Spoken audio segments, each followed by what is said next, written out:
Hello, I'm Dennis Reese, executive producer of Minecraft Legends. And today, we'd like to give you an insider's look at how we're building the PvP multiplayer experience for the game. Minecraft Legends is a new action strategy game set in a lush, dynamic world. It introduces epic storytelling, and you can form alliances with new and familiar Minecraft mobs to stop the invading piglins. Minecraft Legends will let you play the story-driven campaign as an online co-op experience together with your friends. And it will also feature a PvP gameplay mode where 2 teams with up to 4 players each works to destroy the opponent's team space. The game will support cross-platform play and online matchmaking. In order to create the best possible experience, we've partnered with Blackbird Interactive to develop the game. And it's been wonderful to see their commitment and focus on the Minecraft universe. It's so much fun to be working with Mojang Studios on Minecraft Legends. Here at Blackbird Interactive, we have a talented team of developers who are using our background in strategy games to bring a new and exciting experience to the Minecraft universe. We're super excited to share more details about PvP gameplay. Get him out of here, get him out of here. There are some really cool features that make PvP unique. First off, players share their army and resources with their team. This means that individual players aren't able to win on their own. They must cooperate to be successful. Communication is really important, and you can sort of really tell the teams that gel together because they naturally form roles at the beginning of the game, and as soon as we start, you're off collecting, I start building. We have our favorite roles, but we change them up. Also, the world in PvP is procedurally generated, just like it is in campaign. This means that each PvP session is different than the last. That it's different every time you play, depending on how the map is generated, where the valleys are, the mountains are, where the secrets are, you know, where the towers are. In Minecraft Legends, the piglins are an ever-present threat, and this includes PvP. The piglins are on their own side. They're trying to kill both of you at the same time. So the opposing team is not the only thing you need to worry about. Beware of the piglins! In PvP, there's something for everyone. For players who like action, they can go attack the piglins or lay siege to the enemy base. For players who enjoy exploration, they can search the world to find resources for their team, hidden treasure chests, or scout the enemy base. Gathering resources to help the team out, that's super important. But whenever I get into a PvP match, the first thing I try to do is to track down the Regal Tiger. It's my favorite mob to ride because it's really fast, but it's also really cute. For players who like building, you can spend your time building defenses and upgrading your base, because soon enough your enemy will attack, and you need to be ready. So the first thing I do when we start is everyone runs off. I open the map, see where the enemy base is. First thing I build is what we call an upgrade tower, which allows you to build upgrades. So I place that at the back, away from the enemy. So I really pride myself in making, you know, impenetrable bases. Since the goal of PvP is to destroy the opposing team's base, defending your own base is really important. You have to start with a lot of walls, a lot of towers, and some gates. After that, you can just add whatever you want, freestyle it a bit. I like to add different layers of walls, so my opponents have to find their way through to my base, almost like a maze. And then once those walls are up, I like to actually hide my ice traps behind them to catch enemies off guard. When it comes time to finally take out the other team, my favorite strategy is to make a forward camp just outside the enemy base. Then I get the biggest, strongest mobs I can as fast as I can and start sending them in. Then I can smash down the walls, take out their mobs, and claim victory. The real fun of PvP is creating a strategy, having a game plan, deciding how you think you're going to crush the enemy, and then all of a sudden the hosts tell you, the opposing team just built a redstone launcher. And you're like, I can't do my attack now. I've got to like build an anti-siege tower, which is an anti-air tower, to stop the redstone launchers. You just have to be constantly changing your tactics. And sometimes you're like, I have no idea what they're doing. And then you certainly find out very quickly. Resources, or do you want to go? I don't know. A while back, we had somebody on our dev team use a strategy where they built a bunch of what are called plank golems, which are archers. So they're very weak, but they do a high amount of damage. And he had 40 of them, and he just ran through our base, ran around our tower, and took out our entire tower with such a simple strategy. And that's why we still love playing it every day, because every game is different and you never know what's going to happen.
Hi everyone, I'm Chris Sasaki, and welcome to Turn 10 Studios. The team is hard at work bringing you the next generation of Forza Motorsport, built from the ground up to take advantage of the Xbox Series consoles. This is the most technically advanced racing game ever made. Today, I'm joined by some of our amazing team members to show you how we are making it look real, sound real, and feel real. This is Forza Motorsport.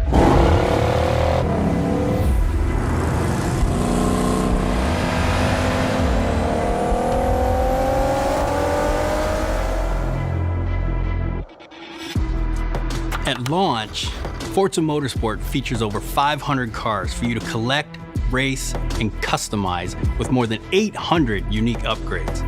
This includes over 100 new to motorsport cars, the most modern race cars we've ever featured on our roster. Racing is violent. It's a battle on the racetrack. The advancements in our physics model are greater than Forza Motorsport 5, 6, and 7 combined. This makes our driving experience more fun and rewarding in the way the car accelerates, corners, and brakes. Our materials and shaders are built from the ground up at higher resolutions and optimized for a cutting-edge ray tracing experience. Our paints are sourced using a spectrophotometer to capture multiple data points of light behavior on a surface.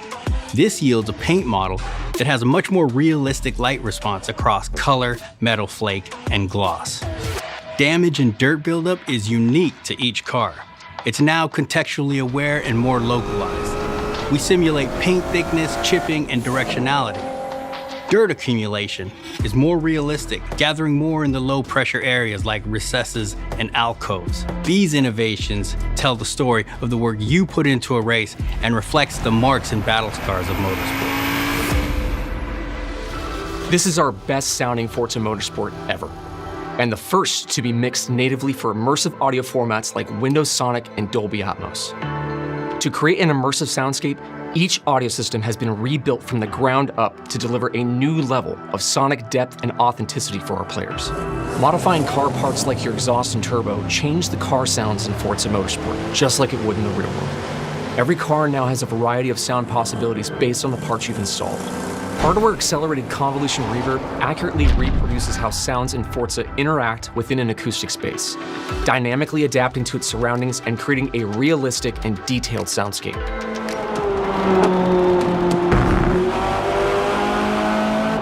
New features like our regional track announcer system and improved tire and suspension audio bring a new level of realism to the game. Hear Forza Motorsport like never before. Every tire squeal, every engine, lap after lap.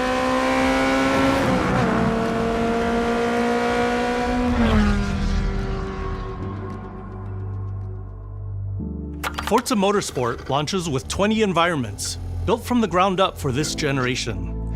You'll get to race on iconic fan favorites, as well as 5 all-new to motorsport locations, including our first in South Africa, Kyalami.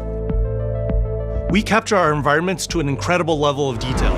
When we reference a track, our team comes back with over 3 terabytes of highly detailed photogrammetry and laser scan data. Through the power of the Xbox Series consoles, we're able to use this data to draw up to 10 times more detail than previous generations. You'll see lush trees, dense grass and overgrowth vegetation, animated track life, physically based lighting and volumetric fog effects, and a fully procedural cloud system that evolves organically. Tracks look alive, sound alive, and feel alive with cutting-edge visuals and crowds consisting of tens of thousands of fully animated 3D spectators, so you're always immersed in the pure spectacle of racing. For the first time in Forza Motorsport, fully dynamic time of day with weather ensures a constantly evolving racing experience where no two laps ever look the same. Meanwhile, dynamic track temperatures, wet driving surfaces, and rubbering in ensure that no two laps ever play the same. I love the detail our talented team of artists have built into Kailami.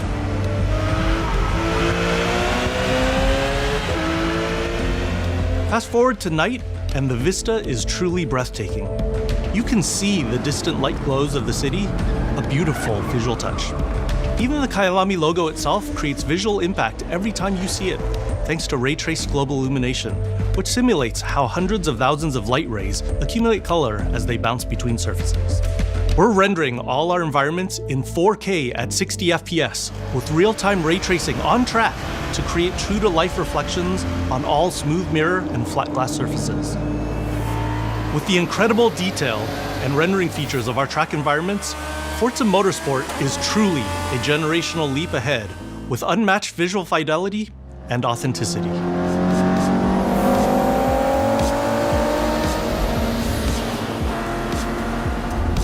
Forza Motorsport is back, and it's our most comprehensive game ever, with over 500 cars and 20 environments, with more new race cars than ever before. You can experience all of this in our incredible new online racing mode and in our all-new car-building focused single-player career. We cannot wait for you to get your hands on this incredible game.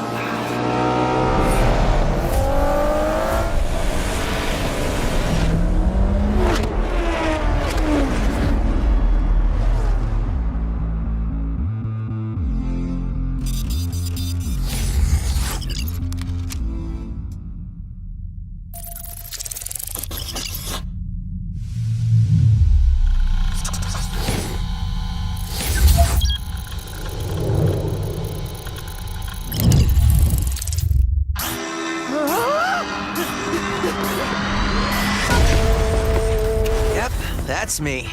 And you're probably wondering how I ended up here. Well, it's pretty standard.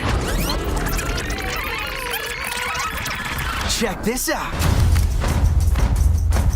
Music player in my chest. It's powering up my new robot arm. Whoa. It's making everything sync up with the beat. Let's rock. This is awesome.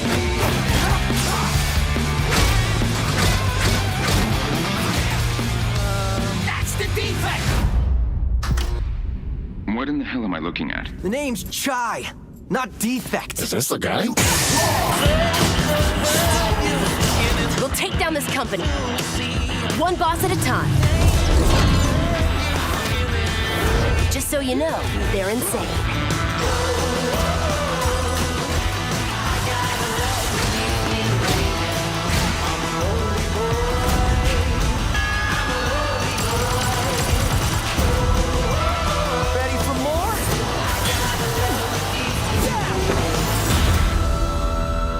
Profession, rock star. Future rock star. I'm Shinji Mikami, studio head at Tango Gameworks. Thank you for all your support over the years. And I'm John Johannes, director on Hi-Fi Rush. Chill out! It'll be fine! Our core! まあね、このゲームを僕が作ってたら、もう全然違うゲームになったと思う。だけどこういうゲームがね、生まれて本当に良かったね。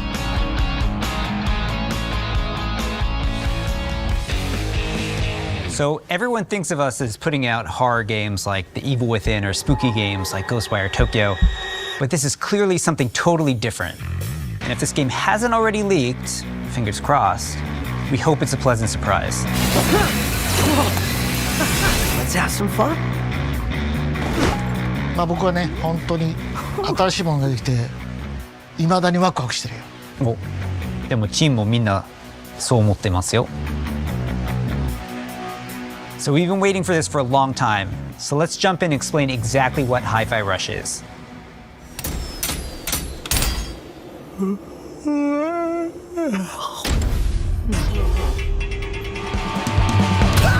Hi-Fi Rush is a rhythm action game, so it's a bit of a twist on your traditional action game. Here, your moves and attacks help create a living soundtrack. That means all your flashy moves, stylish and devastating combos add a layer to the music. The more you flow with the beat, the better you can connect your attacks and abilities. You are in total control during combat, but everything you do syncs up like an awesome music video. That's Hi-Fi Rush. You play as Chai, a wannabe rock star and victim of a weird corporate experiment that lets him sense the rhythm of the entire world pulsing to the game's soundtrack.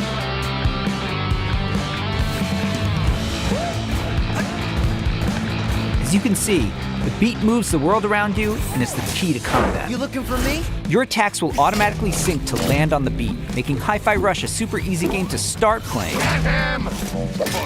However, attacking on the beat leads to combos that end with a musical countdown we call a beat hit. Think a big cymbal crash at the end of a drum solo, like this. Landing beat hits unleash a combo finish that adds a unique musical flair and high damage attacks. And the crowd goes wild. Chai! Chai! Chai!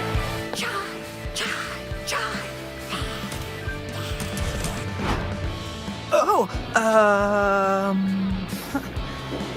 anyone see the guy that did this?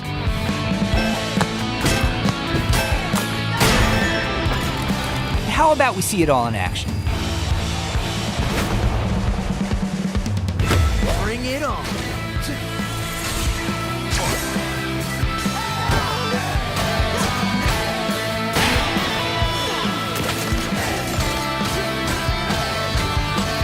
You're never restrained by the music. You can jump, dodge, parry, and attack whenever you want, using whatever attacks you want. It's not about mashing buttons. The key here is feeling the beat.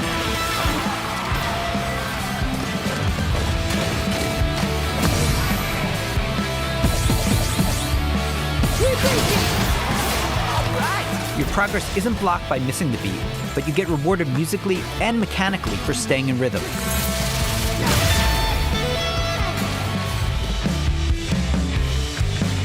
When we say everything moves to the beat, we mean it. Enemy attacks, cutscenes, dangerous obstacles, you name it. It all syncs to the music, creating an ongoing jam session of a game. To help out is 808, your robot cat companion who literally hovers over your shoulder and helps you find that rhythm. But we also have visual guides to help you even more. We want you to be able to enjoy Hi-Fi Rush, whether you're Rhythm Pro or not. I look so cool doing this. Chai also gets by with a little help from his friends. Literally. Get up, slacker. We've got work to do. Chai will team up with unlikely allies who expand his repertoire of moves both in and out of combat. There's Peppermint breaking barriers and juggling enemies, along with Macaron smashing enemy armor and knocking back enemies. Tag teaming with Chai's partners and attacks opens up huge possibilities for dynamic combos and over-the-top action.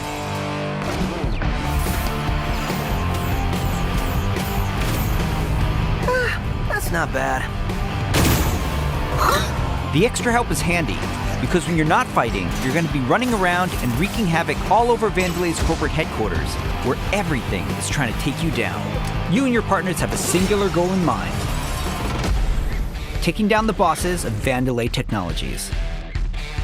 Besides wanting to erase Chai for being a defect, it seems they've got something a little bit more sinister on their corporate agenda. You'll fight through each department to take them all on, each level with their own musical spin on the rock genre. And then we have a showdown. So Let's get ready to crumble. Boss battles are climactic set pieces, varying from straight-up fights and musical minigames to chase sequences. Custom choreographed to licensed music from amazing artists. Hi-Fi Rush is like nothing we've made at Tango before. And we think it's like nothing you've ever played before either. It's a high-energy, feel-good rhythm action experience that's amazingly satisfying to play.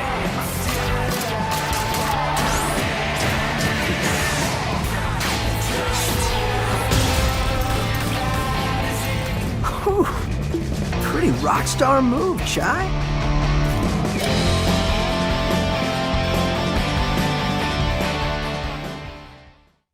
もしね、ハイファイラッシュでお客さんから怖いって言われたら、俺もう死んじゃうかも。まあ他にもびっくりさせることあると思うんだけど、例えば猫とか撫でれたりするの。いや、それは当たり前でしょうね。いや、でももう一つのサプライズはありますよ。まあこれはジョンのゲームだから、ジョンからどうぞ。So, not only were we super psyched for you to play this, we're happy to tell you that you can play Hi-Fi Rush tonight. Not a demo, the full game. Seriously. It launches on Xbox and PC a few hours after the show, and yes, it'll be on Game Pass as well. We hope you enjoy playing it. 合ってた? Yeah, it was good. Super psyched.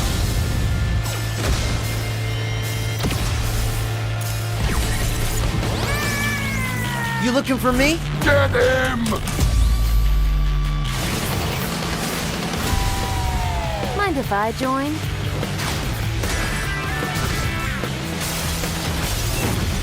Does that mean I have to fight? I believe it does, sir. How about...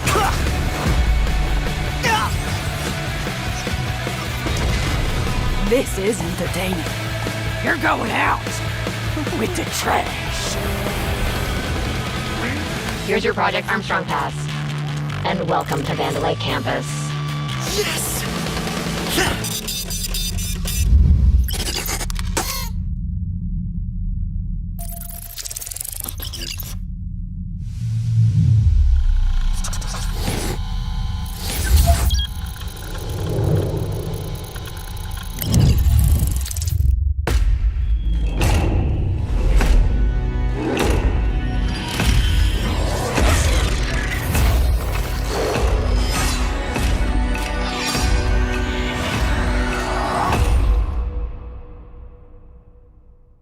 Welcome to Hunt Valley, Maryland, and the headquarters of ZeniMax Online Studios. You just saw a cinematic teaser for The Elder Scrolls Online's next chapter. I'm pleased to reveal ESO Necrom, which will launch in June and is shaping up to be one of the best updates to the game ever. If you watched the teaser closely, you saw that Necrom will include one of the most requested features in ESO, a new playable class called the Arcanist. It's only our third new class since launch, and we know you're going to love it. The Arcanist wields magic influenced by forbidden knowledge and has unique abilities never before seen in this world. Of course, the experience of exploring a new area of Tamriel is the heart of every ESO chapter.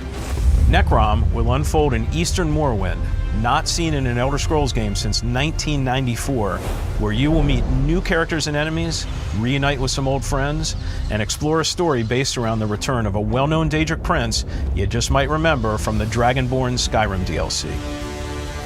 For those of you new to ESO, we release a new expansion called a chapter every year. Chapters are essentially standalone games in ESO that let you adventure in a new region of Tamriel. But you don't have to wait for the Necrom chapter to jump in. We've got so many amazing experiences you can enjoy right now. If you love games like Skyrim and Oblivion, you'll feel right at home amongst the thousands of stories unfolding across every region in ESO. And as anyone who's played a classic Elder Scrolls game knows, it's all about those feelings when you're fully immersed in the world. Remember that feeling when you first encountered a dragon? We've got an entire province that's overrun by dragons. Or questioned if you were capable of taking down a frost troll in Skyrim? Try it for yourself in ESO.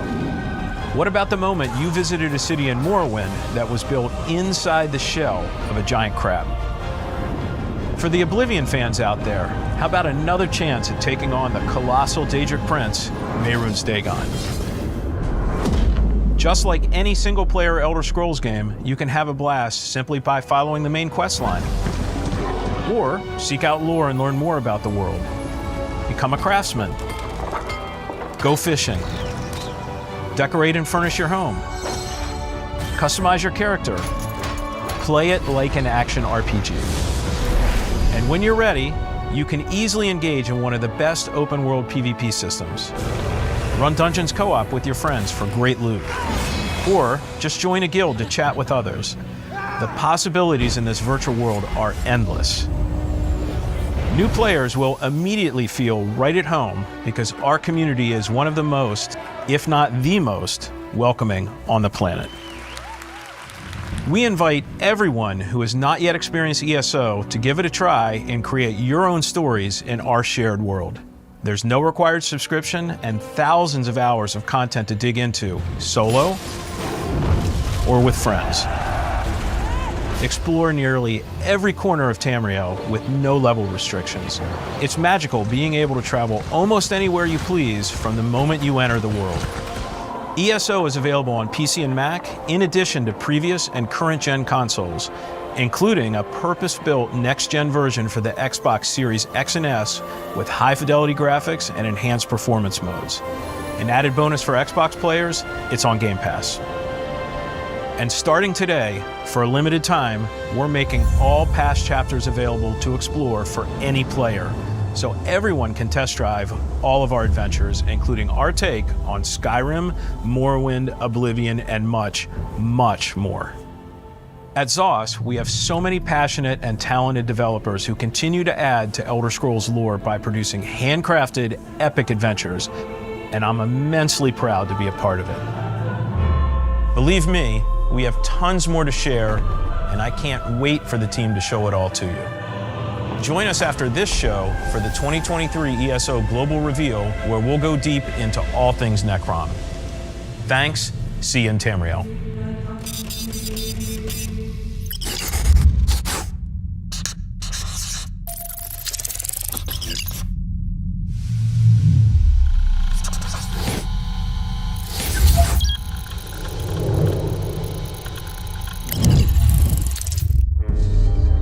Something evil is swallowing up this place bit by bit. Nobody ever believes things can get this bad until it happens. Then, it's too late. But there are people who can fight back. Stick together! Eyes up!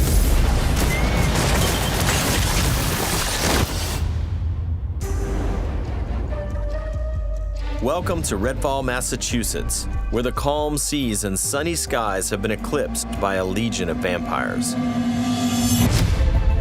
Redfall is a story-driven shooter at its heart, which can be played single-player or co-op with up to 4 players. Choose your hero, each with their own unique abilities, and form the perfect vampire-slaying squad to take back Redfall's haunted streets. At Arcane, we make games where the world itself is as important as the characters. With Redfall, we take an exciting step forward, building a lovingly detailed open world to deliver our largest setting ever.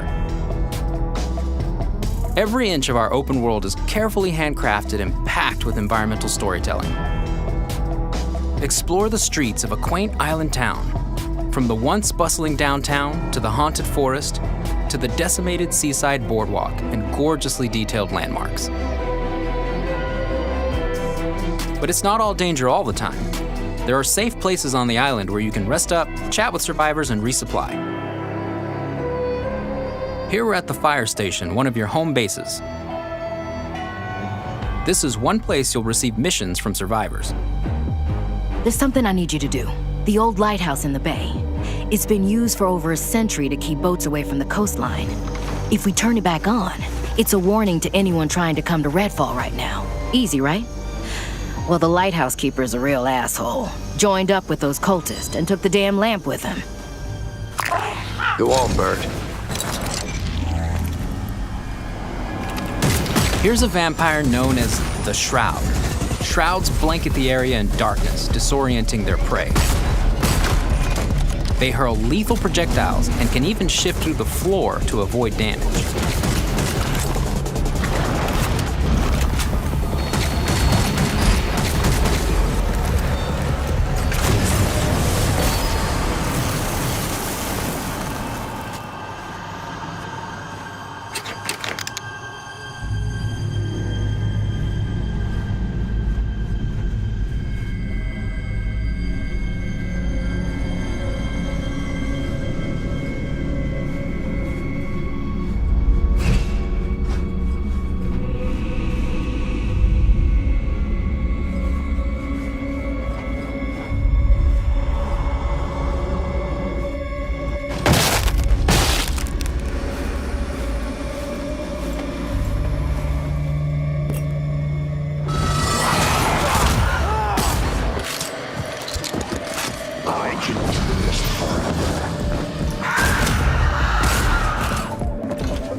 Bugging out.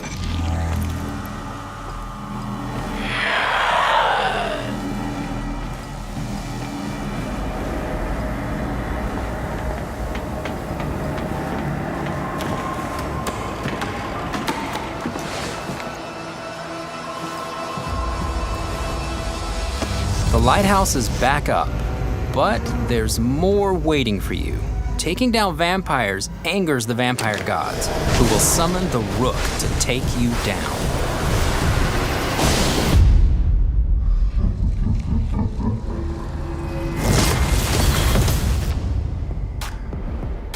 Let's transition to what you'll find outside of the main story missions. There's so much waiting for you.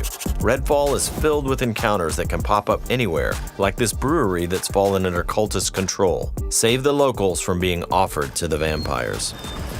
Like our past games, you can approach a mission in many different ways.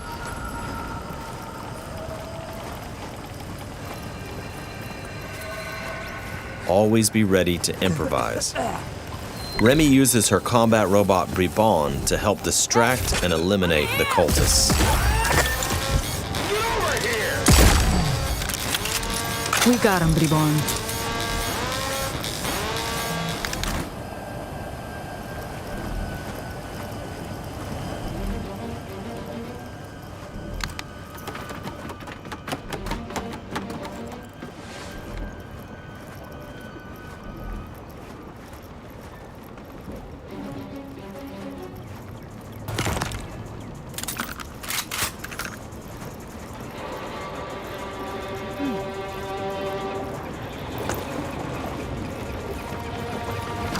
Having internet.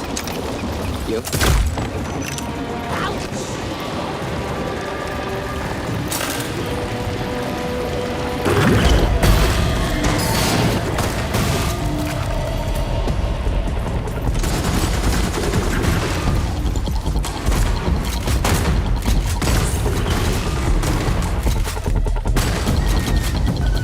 Everyone's safe. Let's move on.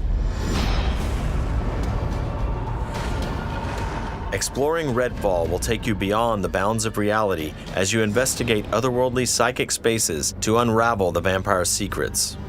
Take this vampire nest. These deadly layers change each time you step inside. Jacob sends out his raven to tag the enemies below. Dev follows up with his teleporter, instantly closing the gap.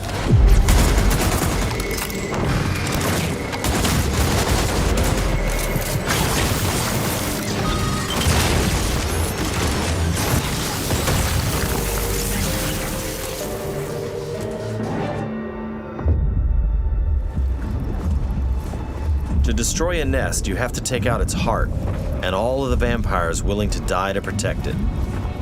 Horrible way to die. Stirring, alive! I woke them up! Just one bite.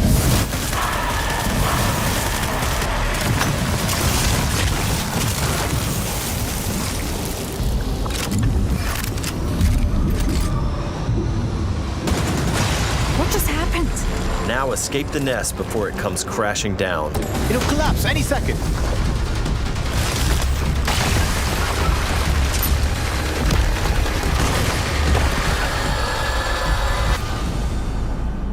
Nests aren't the only psychic spaces. You'll find dangerous pockets all over the island.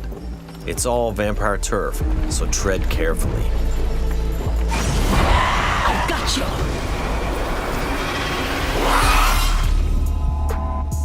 Redfall won't truly be safe until the vampires are wiped from the map. Outside the main story, another one of your missions is to take back Redfall neighborhood by neighborhood.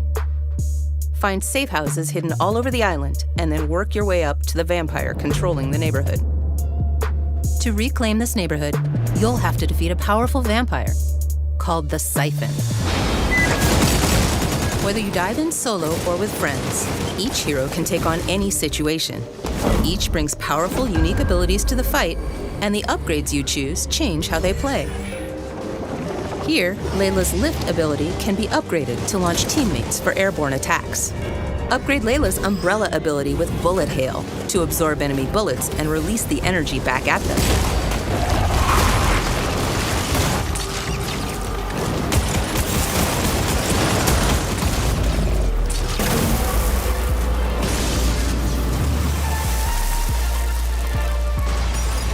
There are many ways to customize your hero's ability tree to match your playstyle.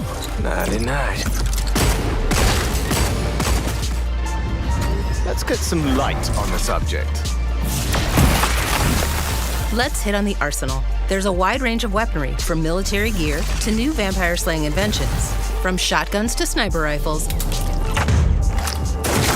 Well, well. And of course, there's also vampire stakes. Find these in the world to customize your weapons.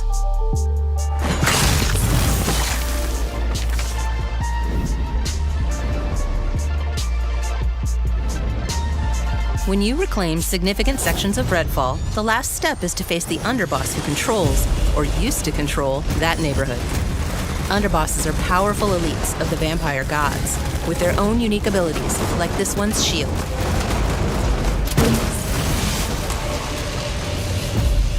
When you prove yourself against the underboss, you'll receive a key of sorts.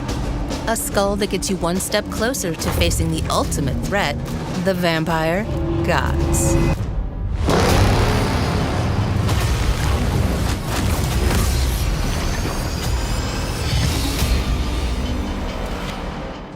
Thank you for visiting Redfall. And thank you for all the support you've shown Arcane throughout the years. We sometimes joke that our games can be tough to define. The one thing that's consistent? We make the kinds of games we love to play. And that's how Redfall was born. We blended everything we love here at Arcane Austin. Immersive open worlds, unique and customizable heroes, RPG and FPS gameplay. And of course, our signature storytelling and rich world building. Along with our spin on one of the most classic monsters of all time. Vampires. It's been amazing to see how all of us have pulled together to deliver our vision for something new. Redfall is the biggest, most ambitious game we have ever made. Our teams dove head first into this new opportunity, and we can't wait for you to experience Redfall for yourself. Thankfully, you won't have to wait too much longer. Redfall's coming on May 2nd. Thank you again for joining us. And we'll see you soon in Redfall. Here we go.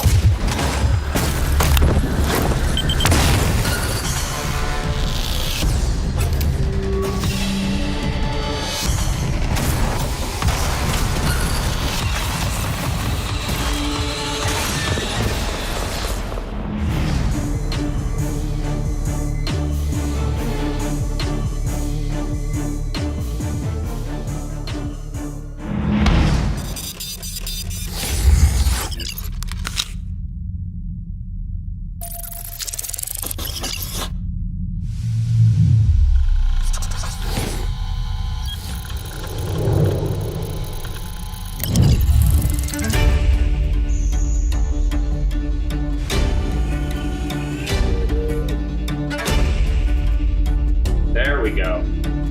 3, 2, 1.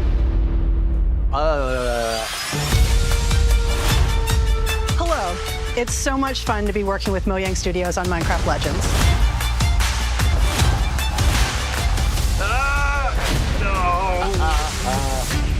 This is our best sounding Forza Motorsport ever.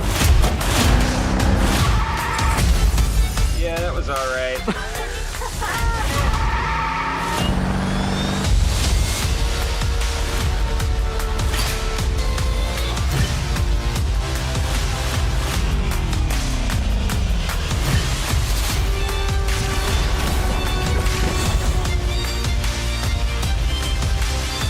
Thanks, and see you in Tamriel.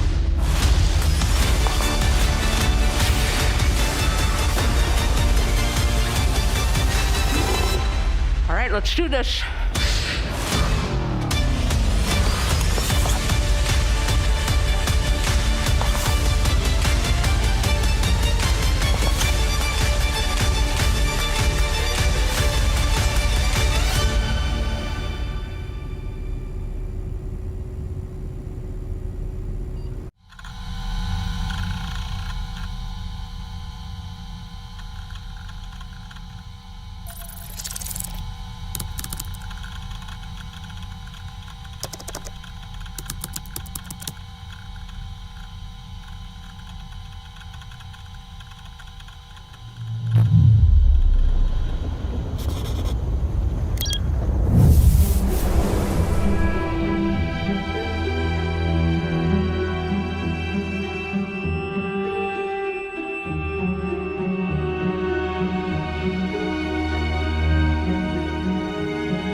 Hello there, traveler. Welcome to Quincy's Tavern. My name is Quincy, and I have the privilege and honor of providing tonight's meal while we patiently await for the 2023 ESO Global Reveal. I hope you're hungry, because tonight we have a special treat for you. I was thinking we would do something slightly rustic yet filling, but also with a more refined presentation for the veteran adventurer such as yourself. I had ingredients from all across Tamriel brought in for tonight's special occasion, and I'm so excited to spend some of this evening with you tonight. We do have a few moments before the global reveal officially starts, so how about a snack? I have just the thing. Cabbage biscuits with these bits of bacon all throughout, perfect with some butter and jam. So nice. Sound good? Wonderful. Let me show you how to make them.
Righty, here you are, Traveler.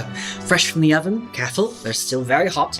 But I think with that, we have everything we need for the ESO global reveal. I'll go get us some drinks. You don't go nowhere. Eat to your heart's content. Thank you for joining us tonight on this epic adventure. Enjoy.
Welcome to the Elder Scrolls Online 2023 Global Reveal. Whether you're coming from our Developer Direct or just joining us now, we've got an incredible show today. Earlier today, ZeniMax Online Studio Director Matt Farrer shared some exciting details on the Elder Scrolls Online's next adventure. That includes one of the most requested features from the ESO community, a new playable class called the Arcanist. Matt also revealed that the new chapter, called Necrom, will take you back to a familiar location in Tamriel, Morrowind. And while there, you'll run into a familiar face, a well-known Daedric prince from the Skyrim Dragonborn DLC. That's just a taste of what's to come. We've got a lot of ground to cover, so let's get started. Once again, it's my great pleasure to introduce the Elder Scrolls Online's creative director and my friend, Rich Lambert. Hey, Rich. Hey, Pete. Good to see you here. Yeah, it's so great to be back to talk with you about all the new fun things the team's been working so hard on. I can't wait to share it with you all. All right, it's time to talk Necrom. Are you excited? I'm thrilled for this year. We're going to be exploring a new story and theme centered around the Dark Elves and Hermaeus Mora. The best way to describe this story is shadow over Morrowind. But before I go into any more detail, we've got a great way to introduce you to the mood and feel of this arc. It's Elder Scrolls meets cosmic horror, and I can't wait for you all to see it. Well, they don't have to wait any longer. This is the Elder Scrolls Online Necrom.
awesome. Those mushroom towers really take me back. Yep. And some powerful moments in there, but let's start with breaking down the story in Necrom.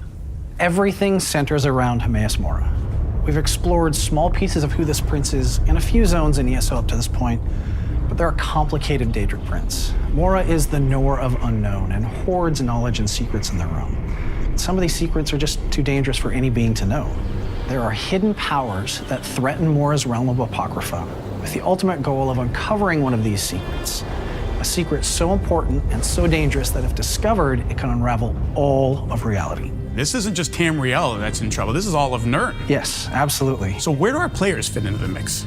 Players are essentially being tested by Mora to see if they are worthy to help aid them. So over the course of this adventure, players will become sort of a protector of this ultimate secret that these hidden powers are searching for. And there's also an opportunity for players to seek out other knowledge if they wish, to dig into some of the origins of our new playable class in the Arcanist. Cool new playable class. I am so in, and I know a lot of our players are as well. Now, we're heading back to Morrowind this year, but it's not the Morrowind that everyone knows from the Elder Scrolls 3 or even from the 2017 chapter of ESO. So it's going to be familiar, different, a little bit of both? Yes, sir.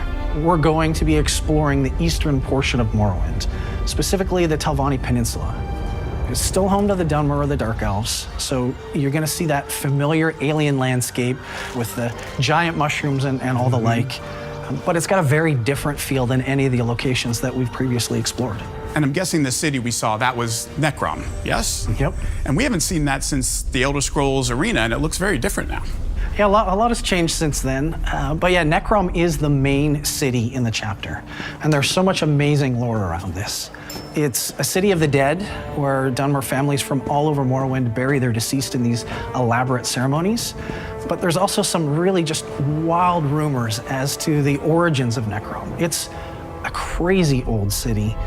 But I'll leave that up to CJ to kind of dig into in just a little bit. Now, finally, Necrom isn't the only cool location that players are going to get to explore. So tell us about the zone that I'm pretty familiar with, and some of our players will be too, and that's Apocrypha. Yes, the Oblivion Realm, home to forbidden knowledge.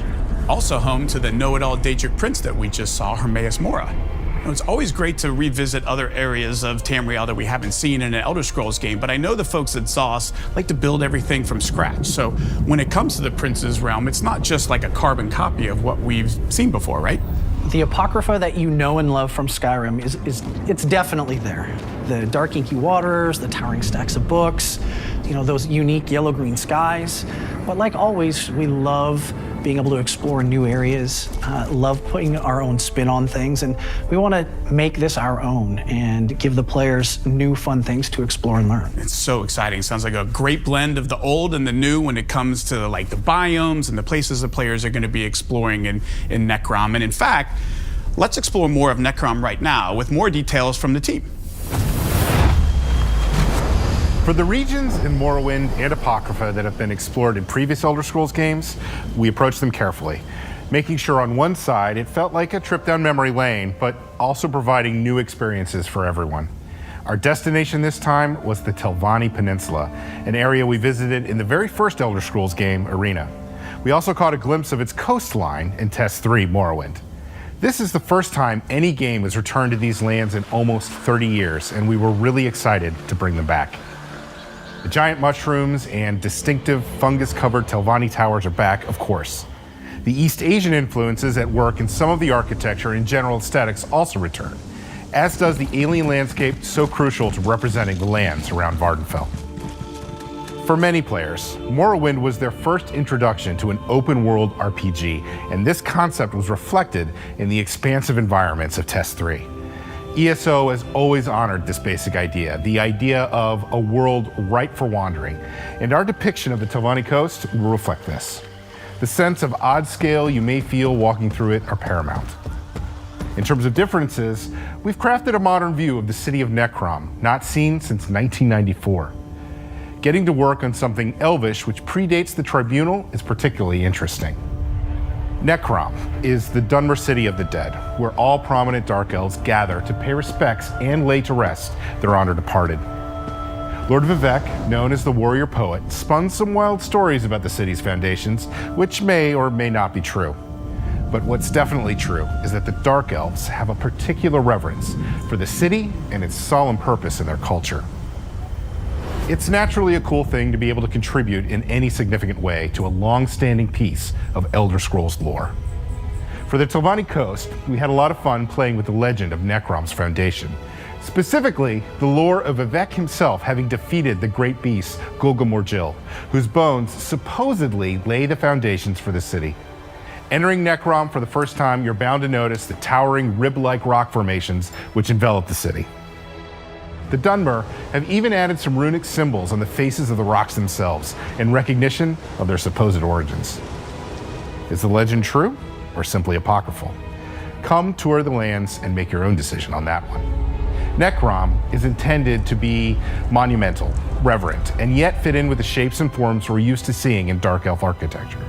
The distinct arched doorways and decorative elements are there, as well as the detailed mosaics on the opulent interior spaces. We specifically took a lot of inspiration from the classic Telvanni buildings in Morrowind.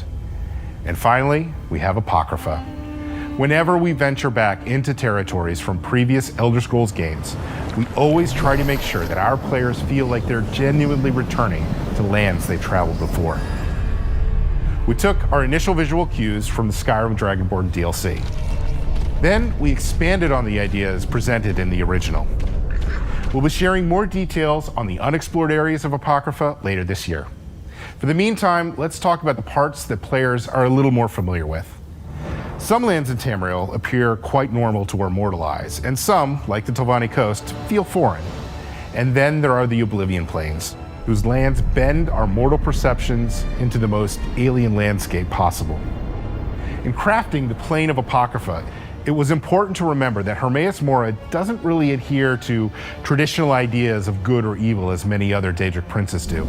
Likewise, Hermaeus Mora's realm isn't a representation of good or evil either.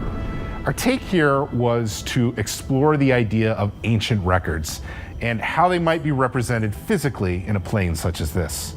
We created fossilized impressions into the rock walls and emerging from the ground, representing the cataloging of all life, experience, and knowledge. Realms of Oblivion are extensions of their master, and so Apocrypha is a clearinghouse for knowledge.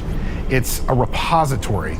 It is intended to feel like a place where ancient things and ancient ideas can be preserved, perhaps even hidden, but never lost. There's a ton of story emitting from these locations, from the environment to the architecture. Of course, the characters and creatures breathe even more life into our world.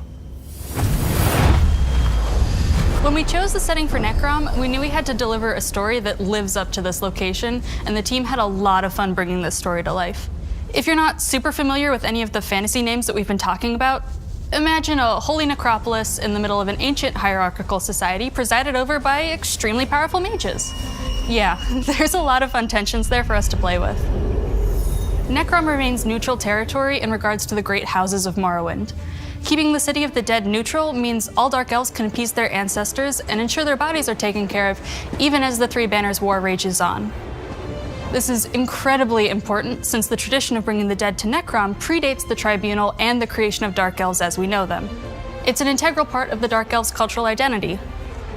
In other words, this is an ancient City of the Dead which isn't controlled by any one Dark Elf house, even though it's surrounded by the Telvanni Magisters, some of the most egotistical and powerful mages in the entirety of Tamriel. But the peninsula isn't the only place you'll get to explore. As a writer and certified library nerd, I'm so excited that this year we get to take you to Apocrypha for the first time since the Dragonborn DLC. You'll be accompanied by Laramil the Wise, a powerful mage who works with Hermaeus Mora, the Prince of Forbidden Knowledge. Notice I said with and not for. Laramil doesn't worship Hermaeus Mora. They have a working relationship that's built on mutual respect. As much respect as Hermaeus Mora can have for a mortal. See, mortals don't really survive in Apocrypha for a long time. Knowledge is enticing, but you'd be a fool to assume that it's harmless. And the sheer amount of information there tends to melt mortal minds, mangle their bones, contort their flesh, and turn them into terrifying creatures called the Hushed. Some books are lifeless collections of paper, totally safe to pick up. But others house tome shells, small Daedra who live between the pages of Apocrypha's first editions. They may not necessarily attack you, But if you've ever picked up a shell on the beach only to discover that there was a hermit crab already living in it, then you know just how surprising a tome shell can be. Tome shells and hushed aren't the only denizens in Apocrypha. No, Apocrypha's guardians lurk around every corner. Seekers attend to the vast library, while lurkers wait beneath the inky waters to dissuade any stubborn researchers from discovering Apocrypha's more dangerous secrets. It's best to be sure that you're really alone before you pick up some light reading. You'll even meet a clanless Dremora called Torvasard, who refuses to let the secrets of Apocrypha remain undisturbed. Torvasard's motives are as mysterious and complex as his allegiances. It's really hard to tell if he's friend or foe. This chapter isn't all about exploring crypts and making friends with eldritch horrors. There's a dark threat coming for both Apocrypha and Nirn. Vampire mercenaries known as the Dusksabers prowl the Tilvani Peninsula working for Magister Shelreni Barrow. Shelreni seeks to climb the ranks of her house by any means necessary, even working with anyone who will give her the power to achieve her goals. Not everything will be hidden and mysterious, though. If you've played ESO before, there are a bunch of familiar faces for you to find throughout this chapter. I won't spoil all of the surprises, but we are bringing back my favorite Morag Tong assassin, Asher. Okay, yes, Narya will make an appearance too. With all this focus on secrecy and forbidden knowledge, it'll be up to you to discover the truth and stop enemies across Eastern Morrowind and Apocrypha. Good luck! Hey everyone, we're excited to let you all know that the Elder Scrolls Online Necrom is available for pre-purchase right now. While the chapter will launch on PC, Mac, and consoles this June, we've got plenty of reasons for you to pre-purchase and jump into ESO today. If you're a new player, someone who hasn't played ESO in a while, or you still need to pick up some of our previous chapters, you'll want to go with the Necrom Collection. Either version, the Standard or the Deluxe Collection, grants you instant access to 6 of our previous chapters and the base game. And you'll of course be able to access the Necrom chapter once it launches in June. That's hundreds of hours of content all in one package. We like to refer to it as 8 games in one, since each is like its own standalone Elder Scrolls adventure. And keep in mind, you can play these in any order too. For current players, we're offering both standard and deluxe upgrades, which will provide you with the latest Necrom chapter. No matter what version you pre-purchase, you'll receive these items. While some will be unlocked at launch, everyone will receive this unique mount immediately. For a limited time, if you pre-purchase Necrom, you'll also receive this matching pet to go along with the mount that Jess just mentioned. Coming with the Deluxe Edition is this new Apocrypha-themed, one-of-a-kind mount. That's in addition to other pre-purchase items that come with the Deluxe Upgrade and Collection. Separate from our pre-purchase offering, but just as cool, is the Hermaeus Mora Collector's Statue that's available for pre-order at the Bethesda Gear Store. Be sure and secure yours along with some awesome ESO merch, because right now, for a limited time, we have a flash sale running. Any edition of Necrom also unlocks the new Arcanist class at launch, and we know you've been eagerly awaiting more information on that, so let's check it out now. All right, we've waited long enough. Rich, it's Arcanist time. Spill some details. Where do you want to start? You know, this has easily been the #1 most requested feature from players since the Necromancer back in 2019 with Elsewhere. Well, I mean, why don't we give the players a little bit of the backstory and inspiration behind the Arcanist? The Arcanist is a new way to play and experience ESO. It's the 7th playable class and channels the power of Apocrypha to create ancient runes of power. This weird knowledge lets them do some truly fantastic things, destroying their enemies with runic magic, summoning tentacles from the abyss, healing their allies, and some even protecting themselves from the worst the Daedric Plains have to offer. Of course, what everyone really wants to know is, how do you play the Arcanist? And we've got just the person to tell us. With the Arcanist, we wanted to keep the basic form of the class familiar to everyone so there's something for all play styles, while letting us be more creative with the abilities themselves. We started off with 3 skill lines: Herald of the Tome, Apocryphal Soldier, and Curative Rune Forms. Each line focuses on a different aspect of the game: offense, defense, and support. The challenge we embraced was making these abilities feel unique compared to previous classes, but not so systematically different that veteran players would feel out of place. I know several of the abilities will leave you awestruck. 2 of my favorite new abilities are Apocryphal Gate and Abyssal Impact. Apocryphal Gate lets you open a pair of temporary portals that you can jump between for extra in-fight mobility, or use these portals for creative exploration. Abyssal Impact is a bit more direct. It has you infuse your arm with unstable magic, transforming it into a tentacular weapon as you thrust forward, damaging and debilitating your foes. I'm also super excited to share that we're doing something very different for the Arcanist, implementing a combo point system. In this system, certain abilities will build points, while others will spend them, giving them an extra bit of oomph by enhancing or augmenting the ability. We're aiming for this to be something that all players can easily get a handle on, so no one should worry that this class will be too technical to play. I can't let too much out of the bag yet though, so the rest will have to be a secret for now. We're initially coming up with the Arcanist, we had a ton of ideas and inspiration coming from all sorts of places.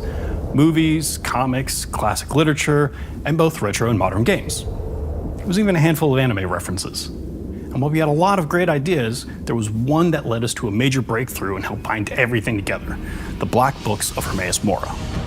Now, while this gave us a solid feel for how the abilities should look and sound, you won't necessarily be wielding one of the Black Books.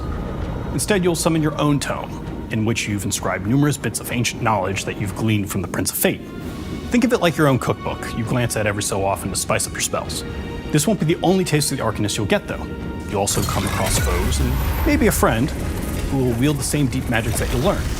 There may even be some unforeseen enemies that have tomes worth of forbidden arcane power to throw at you. This is just the first page of the story of this new class. We've had a ton of fun making it, and we've got plenty more to show you as time goes on. I can't wait for you all to experience adventuring Tamriel and the realms beyond, alongside or as an Arcanist.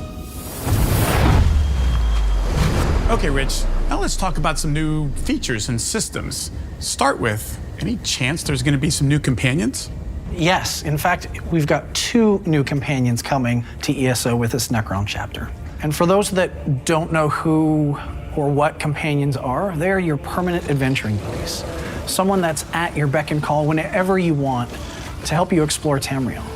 And the feedback from players since the inception back in 2021 has been overwhelmingly positive. And we've been looking to expand and evolve it in new ways. So tell us about the 2 new companions we're going to see. The first companion is called Sharp as Night, and he is an Argonian warden who is a bit of a mercenary and an enigma. He originated from Blackmarsh, but his past is lost to him, and he's spent a lot of time trying to figure out who he is to no avail. He is a lot more reserved than our other companions, as he's lived a tough life and he really isn't overly chatty, and you're gonna have to prove yourself to him. And then there is Azander. Azander is a Redguard male and a little bit of a crazy fatherly figure professor. Think Willy Wonka meets Dumbledore, and he's got this really singular focus on the pursuit of knowledge. And so what's so special about Azander, Rich? As some of you might have guessed, with Azander being so focused on this pursuit of knowledge, he's an Arcanist himself, so you'll be able to dig into a bit on that side of his story as well. Some amazing stuff, and that's not all we've got cooking. Like every chapter, we offer loads of side quests and new trial, there's world events, public dungeons, delves, and more. Roughly how much content do you think we're talking here, Rich? Players can expect around 30 hours of content just from the main storyline, in addition to all the side content and everything you just mentioned. Always so much to do in an Elder Scrolls chapter, and the team has really pulled out all the stops with Necrom. We really have, and players won't have to wait too long to begin their Shadow over Morrowind adventure. Players will be able to begin their adventures this March with our first DLC. Awesome. I will definitely be checking that out. Before we wrap things up, let's talk about some changes that you're planning to the ESO calendar. Absolutely. So ESO is a living, breathing world that is constantly evolving. As a team, we're always evaluating where we are, what the game needs, and the community sentiment around how well we're doing. And over the years, we have made many changes based on these evaluations. But one of the fundamental pillars that hasn't changed has always been to create as much story content as we possibly can to try to keep up with our players and their insatiable desire for new stories and adventures. And this constant drive is one of the reasons why ESO has become one of the best games on the market today. There's so much to do, so many stories and locations to experience, tons of systems and various activities to participate in solo or with friends. So what's changing? We want to continue on creating these new adventures while also addressing quality of life feedback and bugs that have emerged over time. In other words, we want to focus on polish and iterate more on cool ideas, be it stories or systems, with the overall goal of making each release as solid as it can be. The first half of the year isn't really going to change much. We've been hard at work on a lot of this stuff for a very long time. We're still doing a dungeon DLC with 2 new dungeons and a prologue quest to kick off this new arc. The chapter is releasing in June with all the goodies you love and expect. Where things are changing this year are fall and winter. That's great news for players. Don't stop, keep going. Late summer, our focus is going to be on bugs and quality of life additions. Things like pre-made group finder or an all-in-one attunable set crafting station as examples. There won't be any dungeons in this update because for update 40, which comes towards the end of the year, the team is working on something really epic, something pretty special that they just need more time on. I mean, come on, Rich, we gotta give them more than that. Okay, fine. How does an endless dungeon with a buddy sound? Oh, sounds good. We'll have a lot more info on this later in this year, but I'm insanely excited about this. Sounds very cool. Well, Rich, I want to thank you for all the details surrounding Necrom and the Shadow over Morrowind adventure today. I know I'm excited to play, and I sure hope everyone watching is as well. We are just as excited. But before I go, I wanted to personally thank the entire team for all of their incredible work. It's truly an honor to be able to represent them here today. Also, on behalf of the entire ZOS team around the globe, I'd like to thank you all for your continued support. You've helped make ESO and its amazing community what it is today. All right, let's throw it back to Jess and Gina to fill everyone in on in-game events, talk guilds, and more. So it's obviously no secret that there's always something to do in ESO. In addition to all this content, we offer a wide variety of in-game events catering to all different play styles, from PvP to Overland, seasonal festivities, and more. In addition to our quarterly content updates, this year we'll be having 11 in-game events, plus the themed monthly PvP Battleground weekends. In fact, our first in-game event for the year, the Season of the Dragon celebration, starts in just a couple days. And who better to enjoy all these events with than friends? ESO is great solo, but even better with friends, or a whole guild of friends. Whether you're into PvP, 12-player trials, crafting, questing, or even fishing and house decorating, there's a guild or 5 for everyone and every playstyle. You can find your first or next guild via the in-game guild finder. If you're a current player and have a guild who is looking to welcome new adventurers, let us know about it on Twitter. Tag us at TessOnline. And speaking of coming together, we're extremely excited to let everyone know that we'll be hosting an in-person event this spring to celebrate all things ESO and the Shadow over Morrowind adventure. We'll share details on our website and social channels very soon. In the meantime, if you want to learn more about the first DLC in the Shadow over Morrowind adventure, we'll be previewing the DLC and Update 37 live on Twitch this Friday. So be sure and tune in. That was a packed show. Lots of change, lots of new. A quick reminder that ESO Necrom is available for pre-purchase right now. Visit ElderScrollsOnline.com or your favorite online retailer and claim your mount and pet today. ESO Necrom launches this June, and believe it or not, we're just getting started. Stay tuned in the months leading up to launch for even more info. Thanks for spending your time with us. We'll see you in Tamriel.